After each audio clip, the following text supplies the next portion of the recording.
Okay, ഇന്ന് പറയാൻ പോകുന്ന കാര്യം കുറവുകളെ മികവുകളാക്കുക. ആരും പൂർണ്ണരല്ല. പലർക്കും പല കുറവുകളുണ്ട്.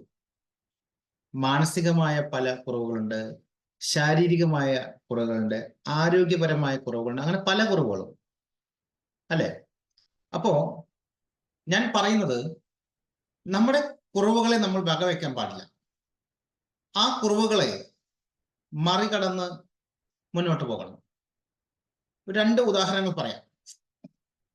ഒന്ന്, കേരളത്തിന്റെ മുൻ മുഖ്യമന്ത്രിയായ ബഹുമാനപ്പെട്ട EMS നമ്പൂതിരിപ്പാടിന് ചെറിയൊരു വിക്ക് ഉണ്ടായിരുന്നു അല്ലേ. അദ്ദേഹം, നിങ്ങൾ ശ്രദ്ധിച്ചിട്ടുണ്ടാവും, അദ്ദേഹം സംസാരിക്കുമ്പോഴും പ്രസംഗിക്കുമ്പോഴും തമാശ രൂപേണ ആ വിക്കിനെ മറികടന്ന് മുന്നോട്ട് പോകുമായിരുന്നു അല്ലേ. അദ്ദേഹം നല്ലൊരു നേതാവായിരുന്നു, അദ്ദേഹം നല്ലൊരു പ്രാസംഗികനായിരുന്നു അല്ലെ. അദ്ദേഹം ആ സമയത്ത് എനിക്ക് വിക്കുണ്ട് എന്ന് പറഞ്ഞ് പിന്നോട്ട് നിന്നിരുന്നെങ്കിലോ അല്ലെ. അപ്പൊ കുറവുകളെ മികവുകളാക്കിയിട്ട് തന്നെ മുന്നോട്ട് പോകണം. ആദ്യത്തെ എക്സാമ്പിൾ അതാണ്. മനസ്സിലായല്ലോ. രണ്ടാമത്തെ എക്സാമ്പിൾ, ഉദാഹരണം പറയുന്നത്, നമ്മുടെ സിനിമാ താരവും മിമിക്രി താരവുമായ പക്രു. പക്രുവിന്റെ ഹൈറ്റ് എത്രയാ? 76 സെന്റിമീറ്റർ ആണ് അദ്ദേഹത്തിന്റെ ഹൈറ്റ് ഉള്ളത്. അദ്ദേഹം ഞാൻ പൊക്ക കുറവാണെന്ന് പറഞ്ഞ് വീട്ടിൽ ഒതുങ്ങിയിരിക്കുകയായിരുന്നെങ്കിലോ അല്ലെ. അങ്ങനെ ഒരുപാട് പേര് ഇരിക്കുന്നുണ്ട്, അവരൊക്കെ കുറവുകളായി കണ്ടിരിക്കുന്ന ആളുകളാ. അപ്പോ പക്രു തന്റെ കുറവിനെ മികവുകളാക്കി മാറ്റിയിട്ട് മുന്നോട്ട് പോയി. അദ്ദേഹത്തിന്റെ കഴിവുകളും സ്കില്ലുകളെല്ലാം പുറത്തെടുത്തു. അദ്ദേഹം ഇപ്പോ അറിയപ്പെടുന്ന ഒരു സിനിമാ താരമാണ്, മിമിക്രി താരമാണ് അല്ലെ. അദ്ദേഹം ചെറിയ വാഹനങ്ങളാണ് വാങ്ങിയത്? അല്ല, വലിയ വലിയ വാഹനം തന്നെയാണ് അദ്ദേഹം ഉപയോഗിക്കുന്നത് അല്ലെ. അദ്ദേഹം വിവാഹം ചെയ്തു, സാധാരണ ഉയരമുള്ള ഒരു സ്ത്രീയാണ് അദ്ദേഹം വിവാഹം കഴിച്ചത്. അപ്പോ കുറവ്, ഞാൻ ഉയരമില്ല അല്ലെങ്കിൽ ഇങ്ങനെ നമ്മൾ ആലോചിച്ച് നമുക്ക് ആ കുറവുണ്ട് ഈ കുറവുണ്ട് വിചാരിച്ചു കഴിഞ്ഞാൽ എന്തൊക്കെ ബുദ്ധിമുട്ടുണ്ടാവും. അപ്പൊ ഞാൻ പറയുന്നു, കുറവുകളെ മികവുകളാക്കി മാറ്റുക. മനസ്സിലായല്ലോ. അപ്പോ അതാണ് നമ്മൾ ചെയ്യേണ്ടത്. നമ്മൾ ഈ രണ്ടുപേരുടെ കാര്യങ്ങൾ നിങ്ങൾക്ക് എല്ലാവർക്കും അറിയുന്ന കേസാണ്. ഞാൻ നിങ്ങളെ ഓർമ്മപ്പെടുത്തിയോ, നിങ്ങളൊന്ന് മോട്ടിവേറ്റ് ആയി വരാൻ വേണ്ടി വിചാരിക്കുന്ന ചില ആളുകളുടെ മുഖത്തൊരു കാക്കാപ്പുളി ഉണ്ടായാൽ, അല്ലെങ്കിൽ വലിയ വെറിയൊരു അടയാളം ഉണ്ടായി, ഇതൊക്കെ കുറവുകളായിട്ട് നടക്കുന്ന ആളുകളുണ്ട്. ഒരു മുറിച്ചുണ്ടായി, അങ്ങനെ പല പ്രശ്നങ്ങളും. നമ്മളൊന്ന് ആലോചിച്ച് നോക്കൂ. നമുക്ക് രണ്ട് കാലുകൾ, രണ്ട് കൈകൾ, നല്ല ശരീരമുണ്ട്. പലർക്കും കൈകളില്ല, കാലുകൾ, ഇതൊക്കെ കുറവുകളുണ്ട്. നമ്മളെ സംബന്ധിച്ച് നമ്മളെല്ലാവരും ഓക്കെ അല്ലേ ശരിക്കും പറഞ്ഞ അല്ലേ. അപ്പൊ ഞാൻ പറയുന്നത്, കുറവുകളെ കുറിച്ച് ആലോചിക്കരുത്.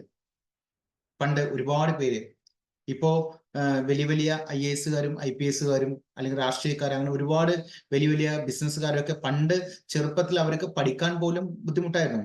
നല്ല പുസ്തകങ്ങൾ വാങ്ങിക്കാൻ പറ്റില്ല, നല്ല ഡ്രസ്സ് വാങ്ങിക്കാൻ പറ്റില്ല, ഇതൊക്കെ ബുദ്ധിമുട്ടായിരുന്നു. ഇതിനെല്ലാം അവർ കുറവുകളാക്കുന്നത് വെച്ചാലോ. അപ്പൊ ഇതിനെല്ലാം തരണം ചെയ്തുകൊണ്ട് നമുക്ക് മുന്നോട്ട് പോകാൻ പറ്റണം. അതാണ് പറയുന്നത്. ഇപ്പോ ചില ആളുകള് യോഗ, ദിവസവും യോഗയും വ്യായാമം ചെയ്യാൻ വരും. അപ്പൊ എന്നോട് ചോദിക്കാറുണ്ട്, സാർ എനിക്ക് പറ്റുമോ? ഞാൻ 95 കിലോ ആണ് സാർ, ഞാൻ 105 കിലോ ആണ് സാർ, 65 കിലോനാണ് ഞാൻ. മുമ്പ് എന്റെ കൈയൊന്ന് എല്ലൊന്ന് പൊട്ടിയിരുന്നു, പറ്റുമോ? നമുക്ക് പറ്റും, ഇതൊന്നൊരു കുറവുകളല്ല. അപ്പൊ ഇതെല്ലാം ഇപ്പൊ എന്റെ അടുത്ത് വരുന്ന ആളുകളോട് നമ്മൾ സംസാരിച്ച് കൃത്യമായി അവർക്കൊരു ധാരണ കൊടുത്ത് നമ്മൾ മുന്നോട്ട് കൊണ്ടുപോകുന്നത്. അപ്പൊ എനിക്ക് നിങ്ങളോട് പറയാനുള്ളത്, നിങ്ങൾക്ക് നിങ്ങളുടെ കുറവുകളെ നിങ്ങൾ മാറ്റിവെച്ച് കുറവുകളെ എന്താ പറയാ ഡിലീറ്റ് ചെയ്ത് കളഞ്ഞ് ഉള്ള മികവുകളാക്കിയിട്ട് എല്ലാം മുന്നോട്ട് പോകാൻ നിങ്ങൾ ശ്രമിക്കണം. നമ്മളിങ്ങനെ ആലോചിച്ചിട്ട് അതിനെ ഉള്ളൂ. നമ്മുടെ മനസ്സിനെയും ചിന്തയെയും ഈ കുറവുകളെ ബാധിച്ചു കഴിഞ്ഞാൽ നമുക്ക് മുന്നോട്ട് പോകാൻ പറ്റില്ല. വിഷാദ രോഗം പോലും പിടിപെടും ചിലപ്പോ. ചിന്തിച്ച് ചിന്തിച്ച് ടെൻഷനും സ്ട്രെസ്സും ആങ്സൈറ്റി ഇതെല്ലാം വരും. മനസ്സിലായ? അപ്പോ കുറവുകളെ മറികടന്ന് മികവുകളാക്കുക. മനസ്സിലാവുണ്ടല്ലോ. അത് എന്ത് കാര്യമായിക്കോട്ടെ, നമ്മുടെ ജീവിതത്തില്, നമ്മുടെ ഹെൽത്ത് ആയാലും റിലേഷൻഷിപ്പ് ആയാലും കരിയർ ആയാലും വെൽത്ത് ആയാലും എല്ലാ കാര്യങ്ങളും കുറവുകളൊക്കെ ഉണ്ടാവും. അതിന് നമ്മൾ മറികടന്ന് പോകാൻ പറ്റും.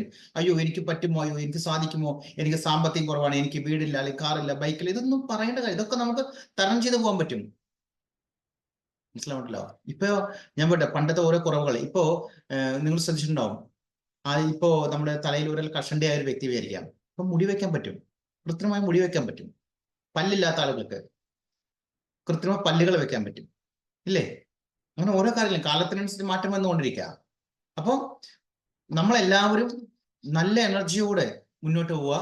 നമ്മുടെ എന്തെങ്കിലും കുറവുകൾ ഉണ്ടെങ്കിൽ അതിനെ മറികടന്ന് മുന്നോട്ട് പോകണം. മനസ്സിലാവുണ്ടോ?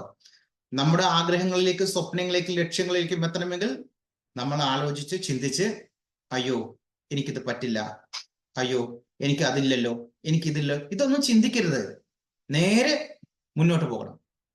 ആ രീതിയിലുള്ള ട്രെയിനിങ് തന്നെയാണ് യോഗ ഹെൽത്ത് സ്റ്റുഡിയോ നിങ്ങൾക്ക് നൽകി വരുന്നത്. ഒരു യോഗ ക്ലാസ് മാത്രമല്ല, നിങ്ങൾക്ക് തന്നെ അറിയാം, നമ്മുടെ മൈൻഡിനെ റീസെറ്റ് ചെയ്യുന്നു, തോട്ട്സിനെ റീസെറ്റ് ചെയ്യുന്നു, ഹെൽത്തിനെ റീസെറ്റ് ചെയ്യുന്നുണ്ടോ, ബോഡിയെ റീസെറ്റ് ചെയ്യുന്നുണ്ടോ?